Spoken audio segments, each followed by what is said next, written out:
Hello friends, आज मैं आपको एक्सप्लेन करने वाला हूँ TY BCom semester 6 static subject, that mean जिसे हम गुजराती में कहते हैं आंकड़ा शास्त्र के चैप्टर नंबर 1, जिसे हम गुजराती में कहेंगे परिकल्पना परीक्षण अने गुरु निदर्श परीक्षण, और इंग्लिश में हम कहते हैं testing of hypothesis and large sample test. इस चैप्टर के 2 लेक्चर मैं ऑलरेडी अपलोड कर चुका हूँ, जहाँ पर मैंने इस चैप्टर की मेथड नंबर 1 को एक्सप्लेन किया था। मैं आपको फिर से एक बार मेथड नंबर 1 पे ले चलता हूँ। ये रही यहाँ पर मेथड नंबर 1, चलात्मक परीक्षण, जिसे हम इंग्लिश में कहते हैं टेस्ट ऑफ वेरिएबल्स। इसे मैं ऑलरेडी पहले से एक्सप्लेन कर चुका हूँ, आप हमारी प्लेलिस्ट में जाकर उसे चेकआउट कीजिएगा। और इंग्लिश में इसे कहते हैं, वो भी आपको बता देता हूँ, टेस्ट ऑफ वेरिएबल्स, जहाँ पे मैंने method number 1 and method number 2 दोनों को एक्सप्लेन किया है। आप प्लेलिस्ट में जाके चेकआउट कीजिएगा।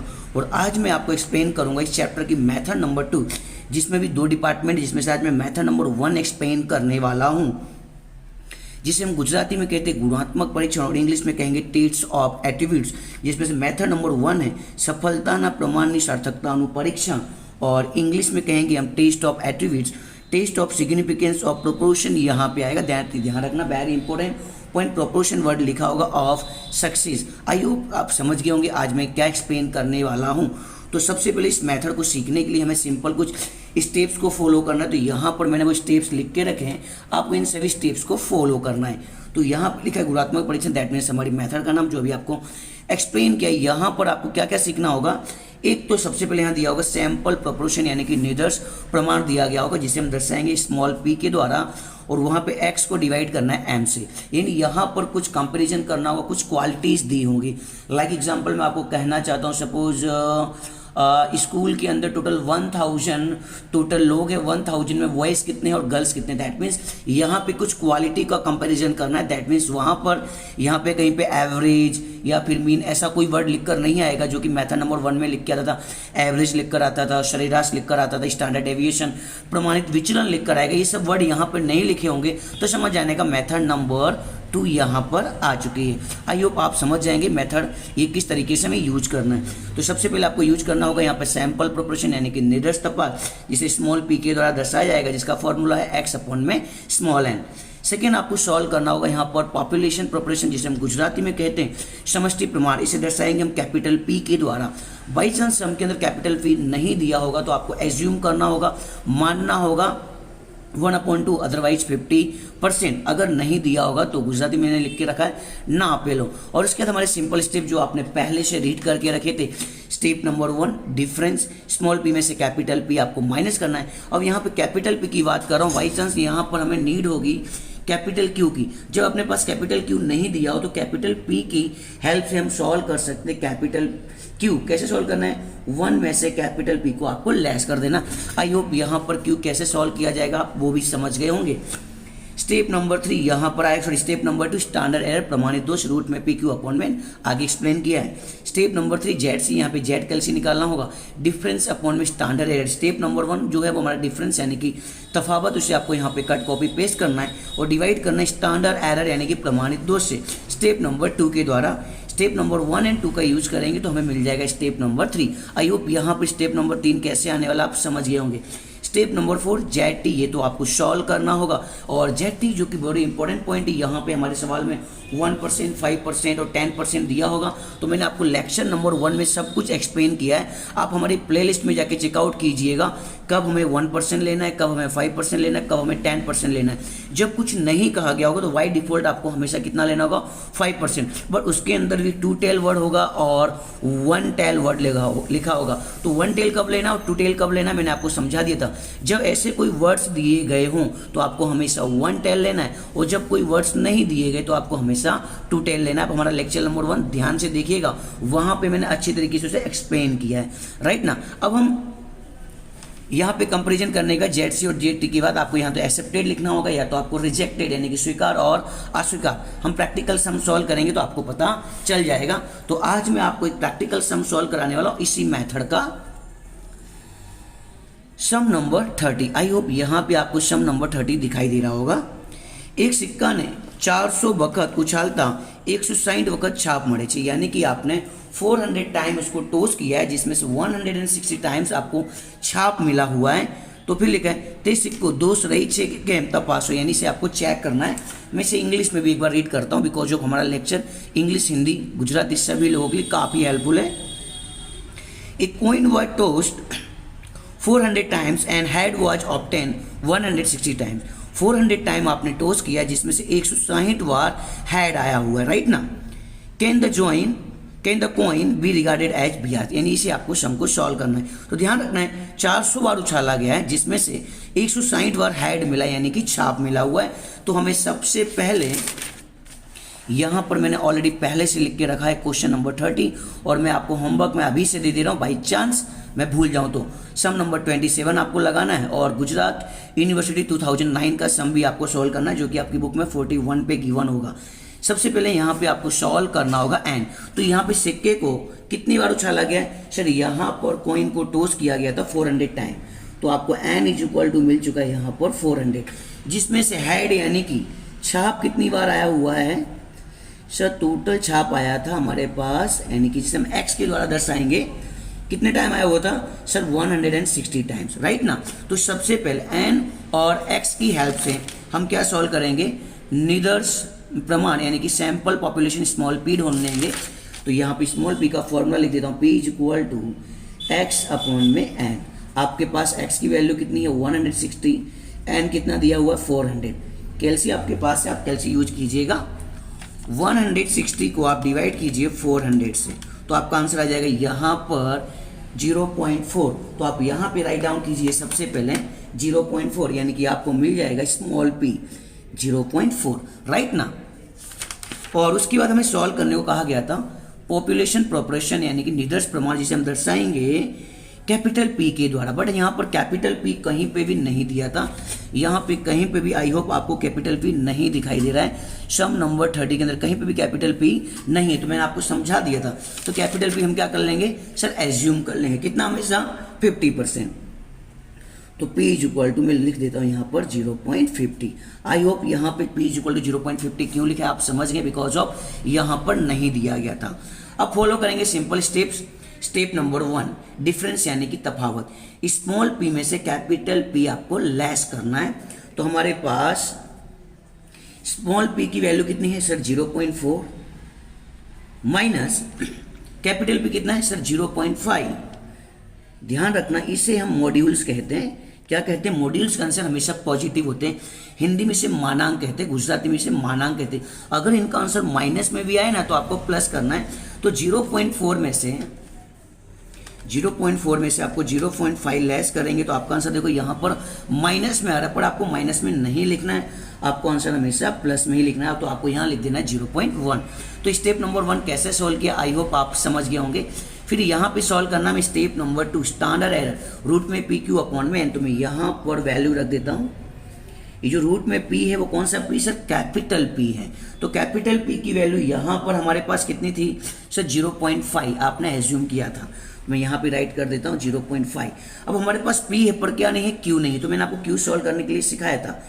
1 में से कैपिटल P क्या कर देना है आपको लेस। तो 1 माइनस कैपिटल P था आपका 0.5, 1 में से 0.5 लेस करेंगे तो आपका आंसर क्या आएगा 0.5। तो Q के प्लेस पे राइट कीजिए 0.5 अपॉन में n की वैल्यू गिवन है कितनी हमारे पास 400। आपके पास कैलसी है, मैं कैलसी में सॉल्व करके दिखाता हूँ। 0.5 का मल्टीप्लाई आपको 0.5 के साथ करना है तो आपका आंसर आ जाएगा 0.25। 0.5 इंटू 0.5 आपका आंसर आ चुका है 0.25। उसे आपको डिवाइड करना है 400 से। तो यहाँ पर मैं डिवाइड की बटन दबा देता हूँ और यहाँ पे राइट करके दिखाता हूँ 400 और इक्वल टू की बटन दबा देता हूँ। आपका आंसर आ चुका है 0.000625। इतना होने के बाद आपको रूट वाली बटन दबा देनी। तो यहाँ पर आपको रूट दिखाई दे रहा होगा, तो ये रूट की बटन मैंने दबा दी तो आपका आंसर आ चुका है 0.025। तो आप यहाँ पर राइट कीजिए 0.025 और ये मिल चुका है आपको स्टेप नंबर 2, स्टैंडर्ड एरर, जिसे हम गुजराती में कहेंगे प्रमाणित दोष। तो आई होप यहाँ पर स्टेप नंबर 2 कैसे सोल्व किया आप समझ गए हैं।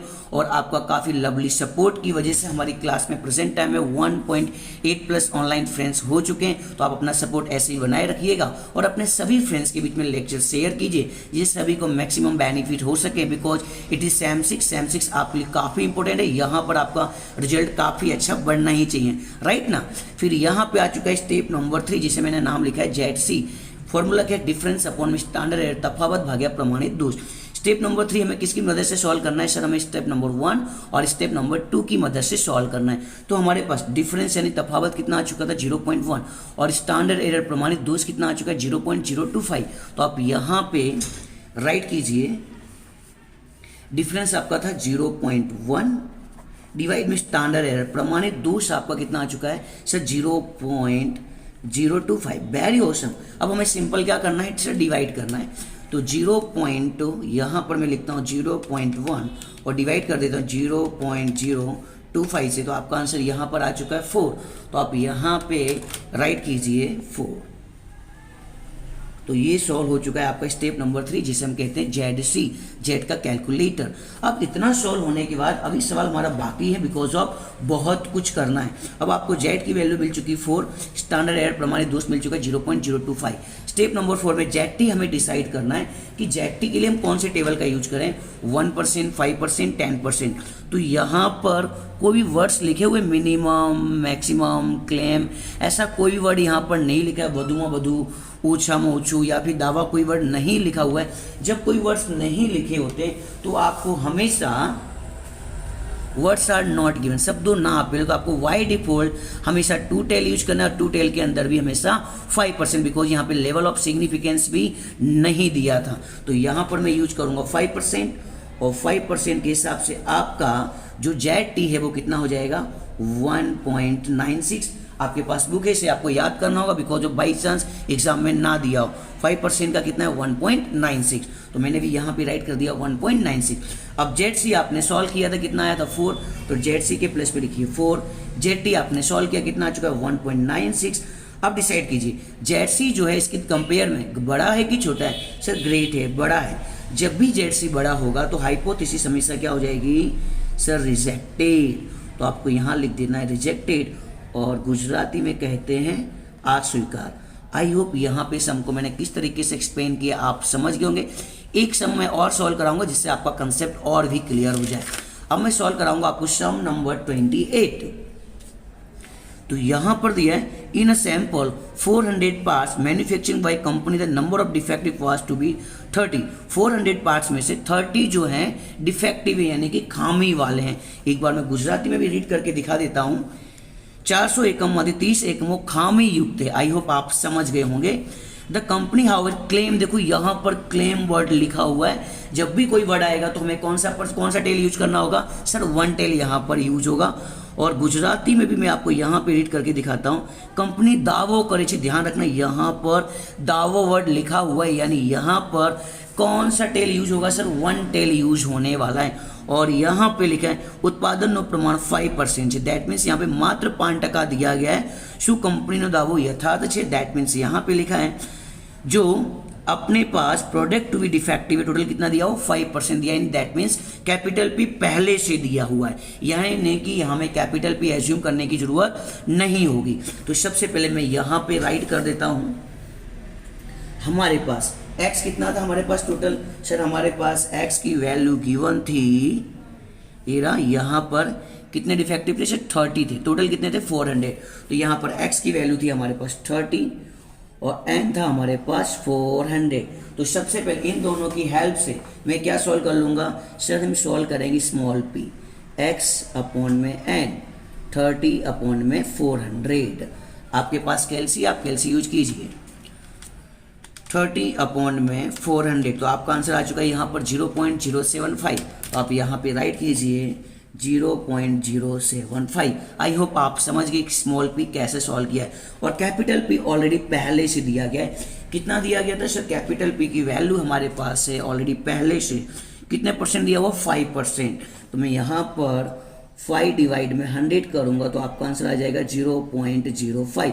और कैपिटल P से क्या सॉल्व कर लूँगा, capital Q, 1 minus capital V, 1 minus 0.05 solve करेंगे तो आपके पास आंसर आ जाएगा 0.95। फिर simple step number 1, small p में से कैपिटल P लेस कीजिए। स्मॉल p आपका कितना आ चुका था सर 0.075, तो 0.075 में से कैपिटल P कितना अपने पास सर 0.05। आपके पास कैलसी, आप कैलसी यूज कीजिए।